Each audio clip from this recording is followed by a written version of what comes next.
Celtics and Knicks, and series continues tonight. Welcome in at Zolak and Bertrand from our Town Fair Taya studios.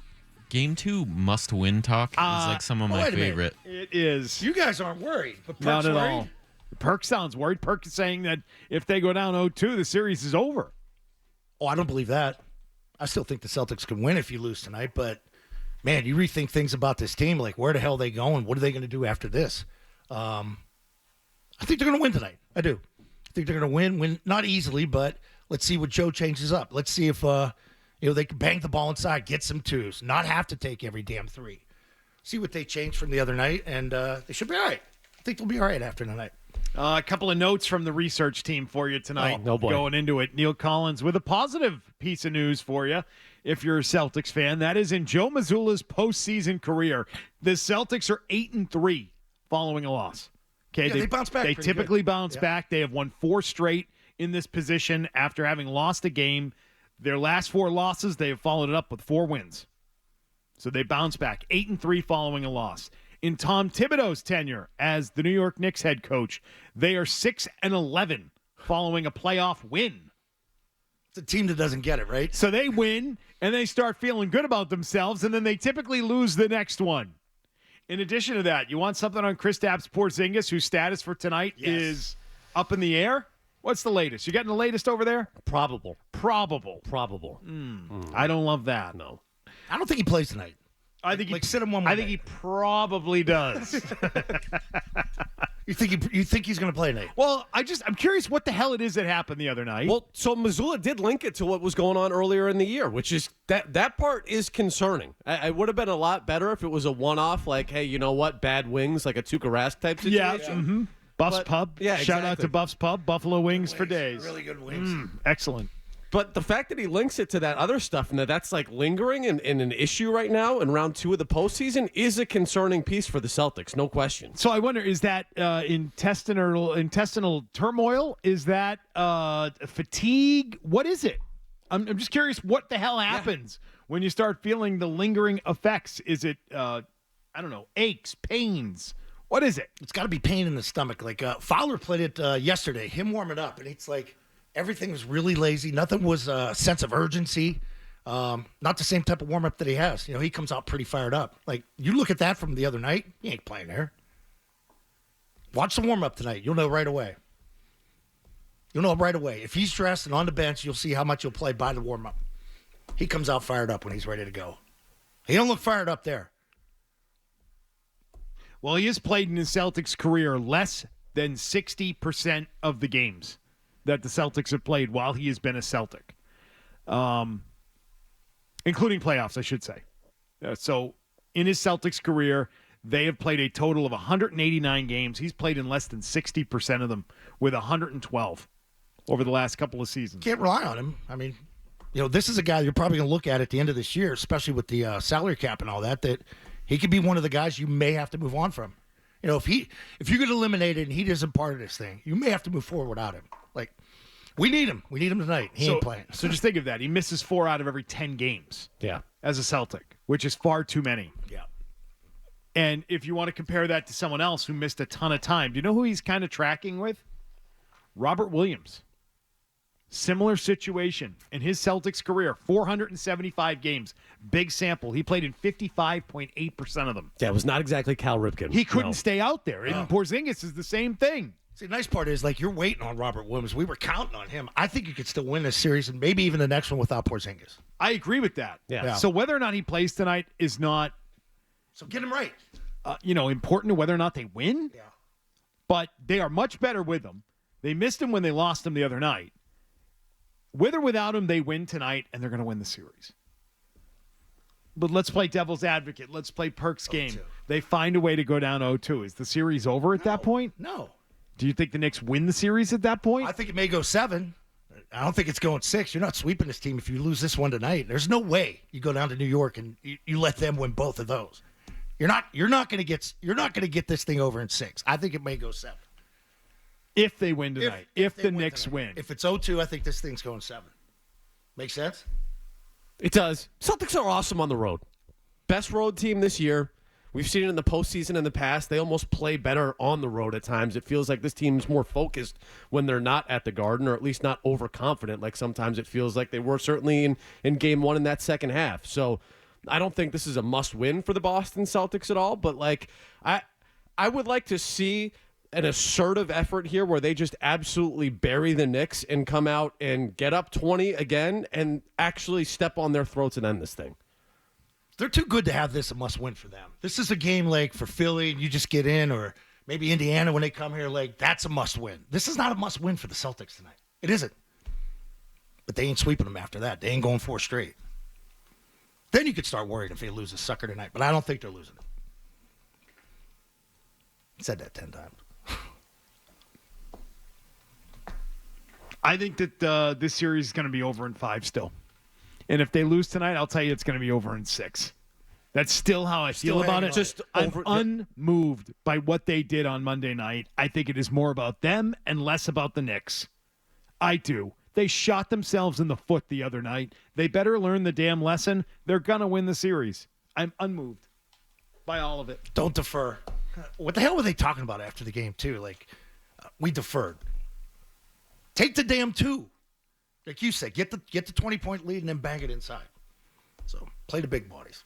All right, so I don't think that even if they lose tonight, right? I'm with you. I think they're going to win this series. Good. But I do think that there are going to be red flags here if things don't go well. Does Jaylen Brown not look 100%? Is Kristaps Porzingis not playing in this game? If he is, does he look himself? Like, there are long-term concerns in terms of finding a way to banner 19 that you might see crop up tonight. You might beat the Knicks regardless of that stuff. But again, if Jalen isn't explosive, if Drew Holiday, who looked great in Game 1, suddenly is dealing with that hamstring issue again, I do think there are cause for concerns here if you're a Celtics fan a little bit, even if it doesn't mean that you're going to lose this series. Do you think this is a must-win game too? I obviously don't. Does anyone believe this is a must-win? No, absolutely not. I don't either. No. I don't. That would be stupid to lose another one of these games the way they did after Game 1, but I really don't look at this as a must-win game tonight. No, but I do kind They of. should operate with some urgency. Yes, it would be a wildly frustrating loss if you drop the first 2 games at the Garden, but no, it's not a must-win. It's a must not lose the way you lost in Game 1. That's fair. Would you be more concerned if they play well and lose a tight one? And now you're down 0-2. It's not like you could chalk it up as, they didn't shoot well tonight. Because everybody's chalking this up as you gave them that game the other night. I think they even are, by the way. I think they're just looking at it saying, you know what, percentage-wise, we're going to make some of those threes and that game will be over. Well, can we have Jaylen Brown take fewer threes? Can that be part of the equation? Nice. And so as far as things you want to see happen in this game tonight, that's number 1 on my list. Fewer threes from Jaylen Brown. No more threes. Well, maybe a couple, but not 10. No, thank you. Get Tatum involved in the damn fourth, too. He's got to be better in the fourth. So you want Brown to take less threes. Of course you went there. Well, what? Of course. I mean, you're you playing at home. No, of course. You got of course NBA, it was former Tatum. NBA players saying No, it's a absolutely. must-win. Tatum needs to be better in the fourth quarter. Of course he does. No, just go right back to that one again. Zo's greatest hits. Dump on Tatum. No, I'm not dumping Brown's good. Dump on Tatum. Take less threes. Story How of the about Tatum show. finish? Yeah. No. So is Binky. No, fewer It's threes. an easy take. Brown didn't hit a single 3 in regulation. Not a single one. And then after the game, I went over this yesterday. I'm doing it again. He started talking about we need to stop settling. We need to stop taking threes. No. You need to stop taking threes. You. There's obviously something going on with him, too. That's my number 1 thing I want to see change tonight. Fewer or even no threes from that guy. His shot is off. He doesn't look right. And he's not a great three-point shooter to begin with. Drive to the basket. If he had changed that about his game in that game, they win the other night. I feel like we just settled. No, you settled. The royal we. No. How many times did he drive 4? If this is the truth about Game 1, if Jaylen Brown had played differently, even with whatever's bothering him, they win the game. Without anyone else changing anything they did. That's a fact. So then, and you can't escape it, so sorry. So if he's not allowed to shoot threes tonight, then get the damn ball to Derek White. Sure. Derek White should be maybe a massive factor tonight to where you're looking at this post game and Eddie House is just talking about Derek White and how damn good he is. Get the ball to White. He could score. He could shoot threes. In a lot of ways, Drew Holiday is tied into this. And if there are discussions about which players the Celtics try to move first this offseason, I think how both of these players look right now impacts that. And I thought in game one, Drew Holiday looked like playoff Drew Holiday. Did he not? Looked like same old guy, yeah. It was exactly what you wanted from a role player, and that is an elevated role player. Him and Derek White feels like, at least in game one, were your two most reliable players down the stretch. I'm not saying either one of those guys was perfect in that game, but both of them sort of make winning plays in different level plays. I'll also say this. I mean, I don't know, when you're talking about making a decision between those two, if it's not both, I don't know how you could look at it and say that you'd rather keep Porzingis than Drew Holiday when the sample size right now in the postseason is that Kristaps Porzingis doesn't play. You can't get him to the finish line. Doesn't matter if you manage these minutes, similar to Robert Williams. You know, you can manage them all you want in the regular season, but as soon as the postseason starts, you know, they're not available for you. So as big of an X factor as he is, he's not on the court. And by the way, that is Simmons and Zach Lowe talking about there not being a need for panic right now. But I do think there's some concern. Panic's a strong word. As it relates to Porzingis, as it relates to Hauser, I mean, there's an easy one for you this coming off season. Buy Porzingis, buy Hauser. And the weird part is Drew Holiday's much closer to the end of his career than those other guys. Right. I mean, in terms of age. Like, you look at Holiday and you think, he looks that guy's closer to the end. But the way he played in game one looks like he had no effects from the injury, the hamstring that kept him out in the Orlando series. He looks fine. He looks good. And I think that has to be a factor. Like, how these guys are playing right now should factor into how this offseason goes. That's why you brought these two guys in. It's to get you over the hump in the playoffs. Like, I still think it could advance to the Eastern Conference Finals, but that's where you're going to need Porzingis, I think, even more so than Drew Holiday. You need that length. You need that height. Just can't rely on Big Al and Cornette. You need him. You're going to need him to beat Cleveland. And I don't even know if it's going to be Cleveland. Indiana's up 2-0. Like, these things are upside down. People told us, 3 months ago, don't worry about Golden State. They're fried. They're old. They're done. No, they're back. They're back. Minnesota's getting their ass kicked. Like, man. You need these guys. You need these guys to win the whole damn thing again. Cavs, by the way, being down 2-0 to your Pacers must be very exciting for you. It's my Pacers. I kind of want the Pacers in the Eastern Conference Finals.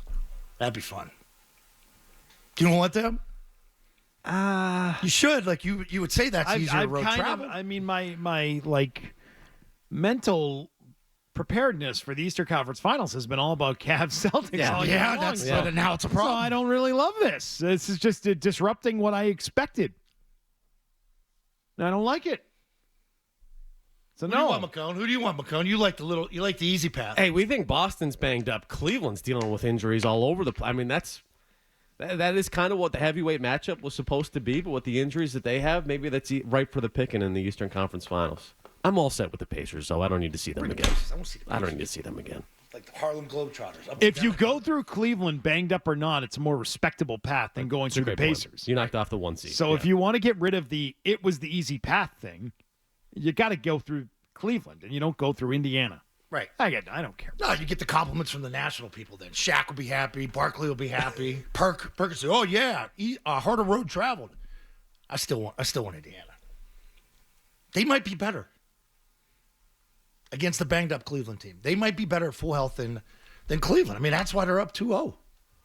Bring them here. That'll be a fun series. That'll wake your ass up. I think Zoe would root for them. No. 100%. It's not like the Steelers coming in. This is not. I feel like you'd be rooting for Tatum Indiana. could play like Halliburton, and the Celtics would be all set. Oh, yeah. Who gets him? Yeah. I feel like you would be in on that. They're fun to watch. I don't like them. Like, they're fun to watch. I know. Yeah, this is a thought you have given us many times. It's going over a year. Yeah. You really like them. There they are. Up 2-0. You could be in a panic. Down 0-2. Panic's a strong word. I'd be worried, though, if you get down 0-2. I don't think anyone's worried now, and I think, you know what a big problem is? What? I think the Celtics, and I heard Michael Hawley saying that he didn't feel like the Celtics were locked in before game one. He said watching pregame, he likes to watch pregame warm-ups and see sort of the routine and see how players look. And he said that there appeared to be like a lack of focus. And it didn't feel like a playoff game going into it. He said who was bitching about the crowd? didn't feel That was like Forsberg and Abby Chin. yeah, he said he didn't feel like the players treated it with the amount of sort of focus that a playoff game requires. That they went into that game not taking it seriously, and then that showed up in game. McCone, what is it? I can't buy that. They got up 20 in that game. They let go of the rope in the second half, but they came out and in the first half they were assertive. They're up 15, 16 at halftime. Go up 20 in the third quarter, and then it falls apart. But they were ready to go to start that game. They were. I agree, but I don't think that The juice wasn't there. See, I just don't think that they got to that point with that lead based on taking their level of play to the next level or a certain level of intensity. That's fair. I just feel like they just kind of showed up, rolled out the balls, and they went up 20. They said it's the Knicks, and then exactly. So I don't know that it was all that hard for them to do what they did in that game to build that lead. Hope the crowd's into it tonight. 7 o'clock. Was the game. crowd not into it? Well, that's what Fred and Hardy were talking about it with Forsberg. Abby Chin said the crowd wasn't ready to go. Well, I hope that They need the losing crowd to game be ready to go. Sparks all of it. Sparks focus. Sparks stepping on their throat.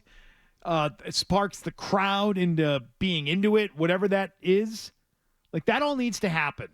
Yeah, Abby Chin and Forsberg would have made Eddie House proud with all the excuses they were making. Oh, the geez. 7 p.m. start. Refs next. The crowd. Wait, what's wrong with the 7 p.m. start? Doesn't feel like too early. Doesn't feel like a playoff game. Oh, yeah. We sat here last week sitting there twiddling our thumbs to the, 8:45 start? 8:50. 8:50. 8:52, I think. Now, it give me was. 7 every Well, day. what's going to happen? I mean, they got another 7 o'clock start tonight, so whew, Get there early. now what? Better Talk leave about now. adversity. Isn't it like 3 o'clock this weekend? They better not even show. Wow. Late arriving crowd, rain. They were talking about the rain, I think, too. They better grind. Yeah. Oh, 7 p.m. What are they going to do with the 7 p.m. start? Poor babies. Traffic starts, what, about 4? Yeah. It's out there now. Man, that's tough.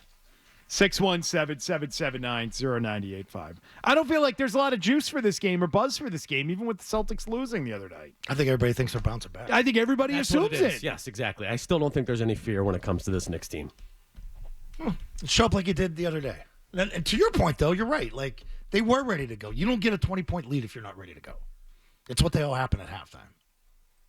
Because you had control of that game at the half. You really did.